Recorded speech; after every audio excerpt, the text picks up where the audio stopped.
Hello everyone, welcome to my class. तो कल की क्लास में मैंने पढ़ाया था indicators acid base and salt से, जो कि 10th क्लास के लिए केमिस्ट्री से चैप्टर है। तो अब बचा था कि कौन कौन सी ऐसी चीज़ें हैं जो कि बताती है, हेल्प करती है कि ये एसिड है, बेस है और सॉल्ट है आइडेंटिफाई करने में। तो मेनली एसिड एंड बेस को आइडेंटिफाई करने के लिए मैंने बताया था इंडिकेटर और पीएच स्केल यूज़ किया जाता है। इंडिकेटर्स मैंने बता दिया था, आप मेरी पिछली क्लास में मैंने कल वीडियो अपलोड किया है, उसमें आप देख सकते हैं। तो अब जो है वो है पीएच स्केल। तो पीएच स्केल को बहुत डीपली जानना है, बहुत इंटरेस्टिंग है। और अगर अच्छे से जान लिया, आपने सुन लिया ये वीडियो, अगर पूरी देख ली तो आपके माइंड में पूरा सेट हो जाएगा। ओके, तो पीएच स्केल है क्या? तो पीएच स्केल मैंने यहाँ पे नोट करके रखा है कि किस साइंटिस्ट ने पीएच स्केल को ढूंढा, डिस्कवर किया और ये क्या है। तो pH scale in 1909 scientist Sorensen ने पीएच स्केल को डिस्कवर किया और उन्होंने बताया कि एक स्केल है जिसके बेस पे जिसकी सहायता से हम किसी भी solution, acidic solution, basic solution में हाइड्रोजन आयन कंसंट्रेशन की अमाउंट को हम बता सकते हैं। ओके, तो अब ये पीएच स्केल दो अल्फाबेटिकल पी एंड एच, दो अल्फाबेट से मिलके बना है। तो पी एंड एच, तो P stand for power and H stand for strength. P stand for power or strength and H stand for amount of या concentration of hydrogen ion. मैंने यहाँ पे लिखा है कि pH scale is a scale which tells us about the strength of acid and base on the basis of concentration of hydrogen ion. pH scale एक ऐसा scale है जो हमें किसी भी एसिडिक सॉल्यूशन और बेसिक सॉल्यूशन में हाइड्रोजन आयन की कंसंट्रेशन कितनी है ये बताता है। ओके, तो अब किसने खोजा था पीएच को, किसने बताया और कब बताया? इन 1909 में सोरेनसन ने बताया कि ये स्केल की खोज करी कि इसके अकॉर्डिंग हम बता सकते हैं कि कौन सा कितना एसिडिक और कितना बेसिक सॉल्यूशन है। ओके, तो पी मैंने बताया कि पी एंड एच दो अल्फाबेट से मिलके बने हैं। तो P फॉर पावर और strength and H for concentration of hydrogen ion plus, जिसको प्लस का साइन है हाइड्रोजन के ऊपर। तो ये हुआ आपका पीएच स्केल। और पीएच स्केल में बताया मैंने कहाँ से कहाँ तक ये स्केल है। तो ये मेजर कैसे होगा? ये 0 से लेके 14 के बीच में ये स्केल होता है। ओके, तो एसिडिक सॉल्यूशन की क्या होती है और बेसिक सॉल्यूशन की क्या होती है? तो एसिडिक सॉल्यूशन के लिए मैंने यहाँ पे लिख रखा है कि it is also known as, इसको कहते हैं, पीएच को ही यूनिवर्सल इंडिकेटर कहते हैं। अभी मैंने कल क्लास में बताया indicators, synthetic and natural indicators बताया। तो अब जो है यूनिवर्सल इंडिकेटर क्या है? तो अब ये जो अभी इंडिकेटर्स हमने जो पढ़ा वो नहीं बता पाते कि कितना उसमें हाइड्रोजन आयन कंसंट्रेशन है, लेकिन ये जो पीएच है इसकी हेल्प से हम ये बता सकते हैं कि कौन सा सब्सटेंशियल सॉल्यूशन कितना एसिडिक है, कितना बेसिक है, इनमें से कितना उसमें हाइड्रोजन आयन कंसंट्रेशन है। तो अभी पीएच स्केल कहाँ से कहाँ तक है, इसकी वैल्यू कहाँ से कहाँ तक है? 0 से लेके 14 तक है। मैंने यहाँ पे नोट कर रखा है कि the value of pH scale is 0 to 14 and it is also known as universal indicator. ये यूनिवर्सल इंडिकेटर इसलिए कहा जाता है इसको, जैसा कि अभी मैंने बताया, बिकॉज ये क्या बताता है कि कोई भी एसिडिक सॉल्यूशन या बेसिक सॉल्यूशन कितना ज़्यादा उसमें एसिड की अमाउंट है या हाइड्रोजन आयन कितनी। एसिड में तो हाइड्रोजन आयन के बेसिस पे होता है, जैसा मैं बताया था। एसिड में क्या होता है कि जब वो वाटर में डिजोल्व होता है तो क्या देता है? हाइड्रोजन आयन देता है। और बेस जब वाटर में डिजोल्व होता है तो क्या देता है? हाइड्रोक्साइड आयन देता है।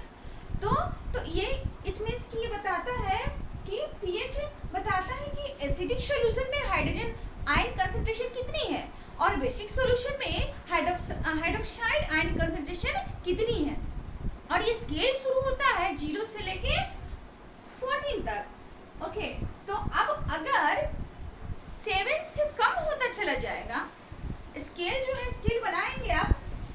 0 से लेके 14 अगर 7 से कम होता चला जाएगा तो इट मीन्स कि जो सॉल्यूशन है वो क्या है, वो जो एसिडिक होएगा 7 से कम है तो, और वो जितना कम होगा 7 से इसका मतलब ये है उसमें हाइड्रोजन आयन प्लस आयन जो उसकी कंसंट्रेशन उतनी ज़्यादा होगी और वो सॉल्यूशन उतना ही ज़्यादा एसिडिक होगा। और अगर एग्जैक्टली जो सॉल्यूशन है वो इक्वल है 7 के, इट मीन्स कि जो सॉल्यूशन है वो ना एसिड है ना बेस है, वो न्यूट्रल है। ओके, अब अगर 7 से ज़्यादा है तो क्या होगा, जैसे नंबर लाइन में होता है उसी तरह से इधर 0 बीच में और 7 इधर लिया, इधर 0 एंड 14 बीच में 7, इधर 7 से कम और इधर 7 से ज़्यादा। तो 7 से जो ज़्यादा है आप लोगों ने अगर नोट किया होगा या अच्छे से समझा होगा तो मैं अभी इसको इरेज करके यहाँ पे पीएच स्केल बताऊंगी। तो पीएच स्केल अभी मैंने बताया कि जो ये होता है 0 से लेके 14 के बीच में, और ये जो बीच है वो 7 है, और यहाँ पे 6 5 4 3 2 1, और इसी तरह इधर 8 9 10 30। ओके, तो ये मैंने बताया कि जब ये 7 है एग्जैक्टली तो ये क्या बन जाएगा, ये neutral. It means neutral means कि ये ना ही एसिडिक है और ना ही बेसिक है। और इधर का जो है इधर का जो सारा है वो क्या है, ये बेसिक है, बेसिक है। और इसमें क्या होता है, जैसे जैसे बढ़ता चलेगा हाइड्रोक्साइड आयन जो है वो क्या होता चलेगा, बढ़ता चलेगा, और इधर क्या है, एसिडिक है।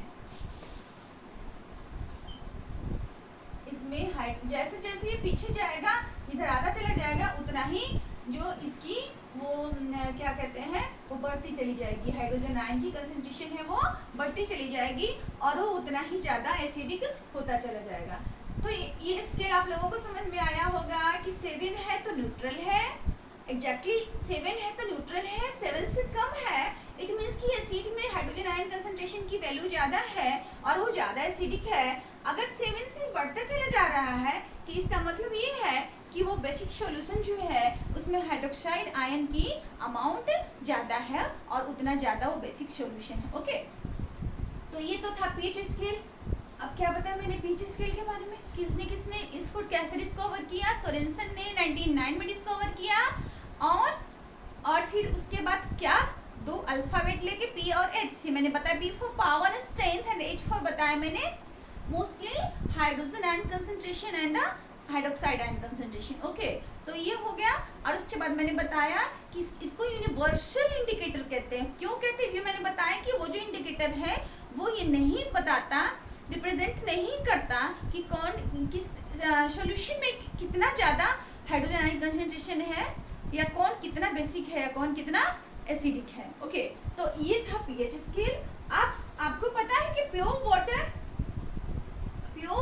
जो है उसकी हर चीज की पीएच वैल्यू होती है। प्योर वाटर की वैल्यू कितनी है, 7.0 कहिए या 7 कहिए। और भी स्टमक में हाइड्रोक्लोरिक एसिड होता है, डाइल्यूट हाइड्रोक्लोरिक एसिड। तो डाइल्यूट में अभी अब आगे बताऊंगी कि एसिड होते हैं 4 टाइप्स के। तो उसी में से 4 टाइप्स जो है वो है, पहले organic acid, mineral acid, concentrated acid and dilute acid. तो डाइल्यूट एसिड जो होता है पतला एसिड होता है, उसमें वाटर ज़्यादा होता है, एसिड कम होता है। तो डाइल्यूट हाइड्रोक्लोरिक एसिड की जो वैल्यू है वो 1.0। और गैस्ट्रिक जूस, स्टमक में gastric juice and hydrochloric acid present होता है, तो ये वैल्यू जानना जरूरी है, एमसीक्यू से पूछता है। 1.4 है। और ये ब्लड की कितनी है, ब्लड की 7 से ज़्यादा है। इट मीन्स कि अगर 7 में बताया जाता है तो बेसिक थोड़ा बन जाता है। तो ब्लड की है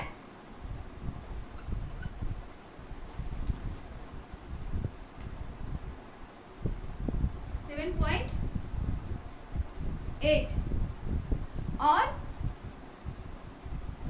7.4 है, 7.4। और उसके बाद अब सलाइवा, सैलिवरी ग्लैंड से सलाइवा का सिक्रेशन होता है। टंग में मैंने बताया था there are 3 pairs of salivary gland present in the human being, और उससे सलाइवा का सिक्रेशन होता है। तो सलाइवा का सिक्रेशन तो कंटिन्यूअसली होता ही रहता है। तो ये डिपेंड करता है कि इसमें जो पीएच की वैल्यू है वो डिपेंड करता है कि कितना कैसे before meal and after meal. तो बिफोर मील जो है वो ज़्यादा होता है एंड आफ्टर मील कम होता है। तो बिफोर मील जो है जो सलाइवा, तो अब मैं यहाँ सलाइवा लिखती हूँ। सलाइवा का जो पीएच है बिफोर मील 7.4 है, और मतलब कि 7.4 मीन्स कि ये 7 से इंक्रीज हो रहा है, मतलब ये बेसिक बनता चला जा रहा है। अगर 7 से जैसे 6.98 मीन्स कि वो एसिडिक बन गया। ओके, तो अब ये तो था मैंने बताया बिफोर मील मतलब खाने से पहले जो सलाइवा है वो एसिडिक होता है थोड़ा सा नेचर में। और अब सलाइवा में आफ्टर मील के बाद वो हो जाता है 5.8 हो जाता है, वो कम हो जाता है। तो अभी तो जब टंग में सलाइवा था तो पहले जब हमने कुछ खाया नहीं था तो उसकी वैल्यू कितनी थी? उसकी वैल्यू थी 7.4। इसमें थोड़ा सा बेसिक सॉल्यूशन था। अब जो है हमने भोजन बंद कर लिया तो क्या हुआ, फिर तो उसमें गया सारा स्टमक में गया तो थोड़ा सा कम हो गया, फिर क्या बन गया वो पूरा एसिडिक बन गया, 5.8 हो गया। ये जानने की बातें पूछ देता है कि वाटर की कितनी है पीएच पता है, ब्लड की कितनी है, और भी बहुत सबकी पीएच वैल्यू होती है। अभी जैसे मैंने बताया सलाइवा की कितनी है, मैंने बिफोर मील बताया, सलाइवा ही है ये दोनों, before meal and after meal बताया। और सीड स्टमक में dilute hydrochloric acid gastric juice दोनों का बताया, ब्लड का बताया। तो ये ऐसे सारा होता है, बहुत सारा होता है, तो ये जानना जरूरी है। होप है आप लोगों को पीएच समझ में अच्छे से आया होगा। तो अगर आया होगा तो अच्छा लगा होगा तो मेरा चैनल सब्सक्राइब करें, जिससे आपको मेरी सारी अपलोड्स मिलती रहे, और वीडियो जरूर लाइक करें। Thank you for watching my video. Take care. ओम शांति।